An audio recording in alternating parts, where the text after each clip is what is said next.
Hello all, welcome back to my channel. मेरा नाम है लवली निगम और आज मैं आप सभी के लिए करंट अफेयर्स लेकर के आई हूँ 11 नवंबर 2024 का। यूट्यूब पे मेरा पेज है लर्निंग विथ लवली। यहाँ पे आपको डेली करंट अफेयर्स की वीडियोस मिल जाएंगी। साथ ही साथ मैं शॉर्ट वीडियोस भी डालती हूँ जो उसमें गवर्नमेंट स्कीम्स एंड मिशन से रिलेटेड जानकारियाँ होती हैं।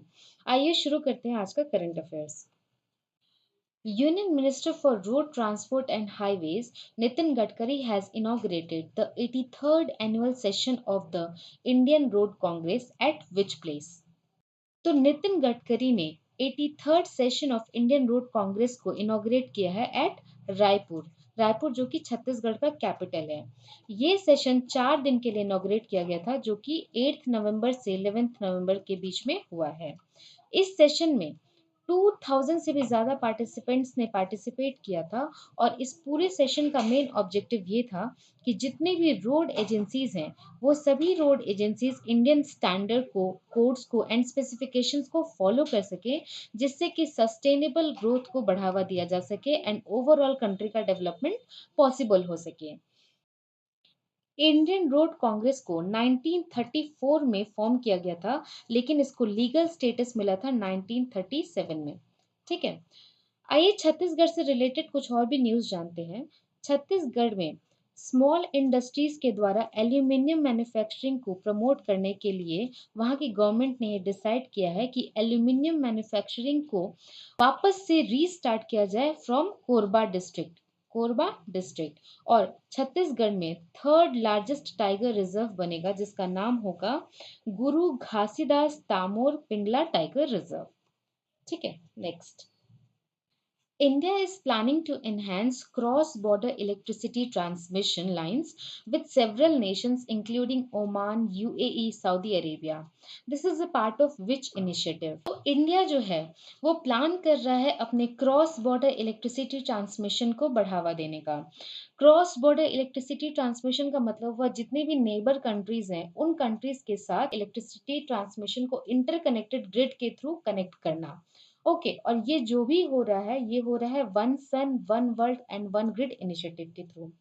One sun one world one grid initiative सबसे पहले 2018 में लॉन्च किया गया था प्राइम मिनिस्टर नरेंद्र मोदी के द्वारा।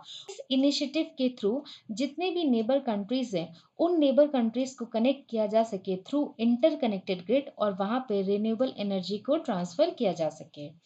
ये जो इनिशिएटिव है ये सबसे पहले इंडिया ने स्टार्ट किया था विथ ओमान। इस इनिशिएटिव में गुजरात से लेकर के ओमान तक अंडर सी पावर केबल को कनेक्ट किया गया था फॉर 1000 किलोमीटर। अब गवर्नमेंट इसको थोड़ा एक्सटेंड करने का सोच रही है और गवर्नमेंट का ऑब्जेक्टिव है कि अगर किसी रीजन में सरप्लस एनर्जी है और किसी रीजन में डेफिसिट एनर्जी है तो यहाँ से सरप्लस एनर्जी को थ्रू इंटरकनेक्टेड ग्रिड के थ्रू ट्रांसफर किया जा सके, जिससे कि जहाँ डेफिसिट एनर्जी है उसको कवर किया जा सकेगा। आज की डेट में इंडिया से 4100 मेगावाट इलेक्ट्रिसिटी को एक्सचेंज किया जा रहा है with neighbour countries like Nepal, Bhutan, Myanmar. और इसका टारगेट है कि 2026 से 27 तक टोटल 7000 मेगावाट इलेक्ट्रिसिटी को एक्सचेंज किया जाएगा। So overall energy sustainability across nation पे फोकस किया जा रहा है। इसके अलावा रिसेंटली नेपाल ने एक इनिशिएटिव लिया है बांग्लादेश के लिए उनको इलेक्ट्रिसिटी ट्रांसफर करने के लिए वाया इंडिया इलेक्ट्रिसिटी ग्रिड। ये भी रीसेंट न्यूज़ है, इसको भी आप ध्यान देंगे। Next. Ministry of Finance, along with Small Industry Development Bank of India, Government of India, and which department has launched MSME Cluster Outreach Program in Bangalore? MSME मतलब micro small and medium enterprises. आइए सबसे पहले जानते हैं कि cluster क्या होता है। क्लस्टर का मतलब होता है कुछ ऐसे इंटरप्राइजेस, ग्रुप ऑफ इंटरप्राइजेस जो कि सेम टाइप का प्रोडक्ट बना रहे हैं, सेम टाइप की मार्केटिंग स्ट्रैटेजीज को फॉलो कर रहे हैं, सेम टाइप की टेक्नोलॉजीज को यूज कर रहे हैं, जिनके कॉमन अपॉर्चुनिटीज हैं और कॉमन उनके थ्रेड भी हैं। तो इस टाइप की जो इंडस्ट्रीज होती हैं इनके समूह को क्लस्टर कहा जाता है। अभी फाइनेंस मिनिस्ट्री ने small industry development bank of India, department of financial services and government of India के साथ मिलकर के एमएसएमई क्लस्टर आउटरीच प्रोग्राम को स्टार्ट किया है in Bangalore. MSME cluster outreach programme का सबसे बड़ा ऑब्जेक्टिव था कि सस्टेनेबल ग्रोथ को बढ़ावा दिया जा सके। सस्टेनेबल ग्रोथ को बढ़ावा दिया जा सके। साथ ही साथ ये जो भी क्लस्टर इंडस्ट्रीज हैं, एंटरप्राइजेस हैं जो कि सेम टेक्नोलॉजीज को यूज कर रहे हैं, उनके इंफ्रास्ट्रक्चर को, उनके टेक्नोलॉजीज को भी इम्प्रूव किया जा सके और टेस्टिंग सेंटर्स प्रोवाइड किया जा सके, वेस्ट मैनेजमेंट, प्रोडक्शन मैनेजमेंट, इन सभी के ऊपर भी फोकस किया जा सके। सो ओवरऑल एमएसएमई सेक्टर्स को बढ़ावा देने के लिए ये प्रोग्राम स्टार्ट किया गया है। निर्मला सीतारमन हमारी फाइनेंस मिनिस्टर हैं। Next, who has been elected as president for a new 4-year term at the World Sailing General Assembly, which held in Singapore on November 9th. 9 नवंबर को सिंगापुर में वर्ल्ड सेलिंग जनरल असेंबली हुआ है और इस assembly में ली Kuan high को appoint किया गया है एज इन प्रेसिडेंट। इनका इसमें रीअपॉइंटमेंट हुआ है 4 इयर्स के लिए। ठीक है, इनको ओवरऑल 54 वोट्स मिले थे और ये चाइना से बिलोंग करते हैं। ठीक है, इससे कम वोट मिले हैं वो हैं Rodion Luca and Philip Rocke. Next, the Rajasthan government has introduced a groundbreaking interest subvention scheme. This initiative is designed to support farmers.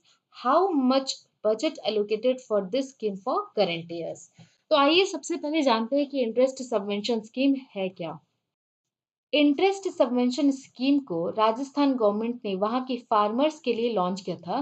Farmers के इनकम को इंक्रीज करने के लिए, उनकी प्रोडक्टिविटी को बढ़ाने के लिए और उनका फाइनेंशियली एक्सेस को भी इम्प्रूव करने के लिए। ये जो इंटरेस्ट सबवेंशन स्कीम है, ये scheme agriculture loan and non agriculture loan दोनों के लिए अप्लाई होता है।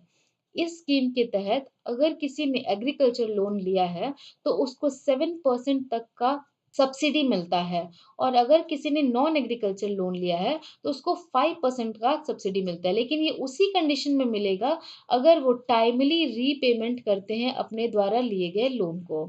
अगर वो टाइमली रीपेमेंट करते हैं तो जिस फार्मर को 7% सब्सिडी मिल रहा था उनको उनके लोन पे सिर्फ 4% इंटरेस्ट देना पड़ेगा और जिनको 5% का सब्सिडी मिल रहा था उनको उनके लोन पर सिर्फ 3.5% का इंटरेस्ट देना पड़ेगा।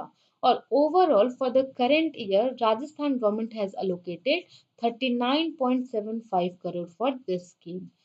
इस स्कीम के थ्रू शाहकर किसान कल्याण योजना को भी प्रमोट किया जा रहा है, जिसमें फार्मर्स को मोटिवेट किया जा रहा है कि अगर उनको कोई लोन लेना है तो वो थ्रू कोऑपरेटिव बैंक लेना है। पार्ट ऑफ नाविका सागर परिक्रमा 2 initiative to promote gender equality and enhance global maritime cooperation, which Indian naval sailing vessel has completed 39 days voyage to Australia. तो नाविका सागर परिक्रमा जो है, इसका मेन ऑब्जेक्टिव ही ये है कि जेंडर इक्वालिटी को बढ़ावा देना और शिप के थ्रू ग्लोबल मैरिटाइम को प्रमोट करना, शिप के थ्रू डिफरेंट डिफरेंट कंट्रीज में ट्रैवल करना। तो इसी सागर परिक्रमा के तहत, इसी इनिशिएटिव के तहत INSV तारिणी ने अपनी जर्नी शुरू की थी ऑन 2 अक्टूबर। ये गोवा से इसने अपनी जर्नी शुरू की थी और after 39 days that is on 9 नवंबर ये शिप फ्री मैंटल को टच किया जो कि है ऑस्ट्रेलिया में। ये जो 39 डेज का जर्नी था इसमें इन्हें बहुत ही एक्सट्रीम वेदर कंडीशन को भी फेस करना पड़ा है। वॉयज का मतलब ही होता है लंबी समुद्री यात्रा और इस ओवरऑल जो भी इनिशिएटिव था, ओवरऑल पूरे सफर में जेंडर इक्वालिटी को प्रमोट करने के लिए 2 female crew, lieutenant Roopa and lieutenant Dilsha ने पार्टिसिपेट किया था एज इन क्रू मेंबर और इनका बहुत ही सफल योगदान रहा है इस पूरे जर्नी में। Next, Pandit Ram Narayan, who recently passed away at the age of 96, was associated with which field? तो he was associated with music field. ये बहुत ही अच्छे सारंगी वादक थे, जैसा कि आप यहाँ देख सकते हैं, ये बहुत ही अच्छे सारंगी वादक थे और इसके लिए इनको पद्म विभूषण अवार्ड, संगीत नाटक एकेडमी अवार्ड से भी नवाजा जा चुका है। Next, union finance minister Nirmala Sitharaman inaugurated 5 specialized Nari Shakti branches in Bangalore, Chennai, Mumbai, Visakhapatnam and Jaipur for which bank? तो निर्मला सीतारमन ने नारी शक्ति को प्रमोट करने के लिए यूनियन बैंक ऑफ इंडिया के 5 ब्रांचेस में बेंगलुरु, चेन्नई, मुंबई, विशाखापट्टनम एंड जयपुर में नारी शक्ति ब्रांचेस को ओपन किया है। इस ब्रांच का मेन ऑब्जेक्टिव ये है कि वुमेन एम्पावरमेंट को बढ़ावा दिया जा सके, जिससे कि वुमेन्स को फाइनेंशियली इंडिपेंडेंट बनाया जा सके और ओवरऑल इकोनॉमिक ग्रोथ को भी मोटिवेट किया जा सके। नारी शक्ति ब्रांचेस में वुमेन्स के लिए डिफरेंट टाइप के लोन्स भी प्रोवाइड होंगे, जैसे कि home loan, personal loan, vehicle loan, इस तरीके के लोन वुमेन्स को प्रोवाइड किए जाएंगे। Online re KYC, tracking status की फैसिलिटी, इंटरनेट बैंकिंग की भी फैसिलिटी इस ब्रांचेस में प्रोवाइड किया जाएगा फॉर वुमेन्स। स्मॉल सेक्टर की ग्रोथ को भी, स्मॉल सेक्टर के बिजनेस को प्रमोट करने के लिए फॉर वुमेन्स एमएसएमई लोन्स भी उनको प्रोवाइड किए जाएंगे, जिससे कि वो कोई भी लघु या कुटीर उद्योग को स्टार्ट कर सके और अपना सोशल एंड इकोनॉमिक लेवल पर डेवलपमेंट कर सके। Next, the Rajasthan College Education Commission directed 20 government colleges to paint their facades and entry hall orange under the Kaya Kalp scheme. The Kaya Kalp scheme launched by which ministry?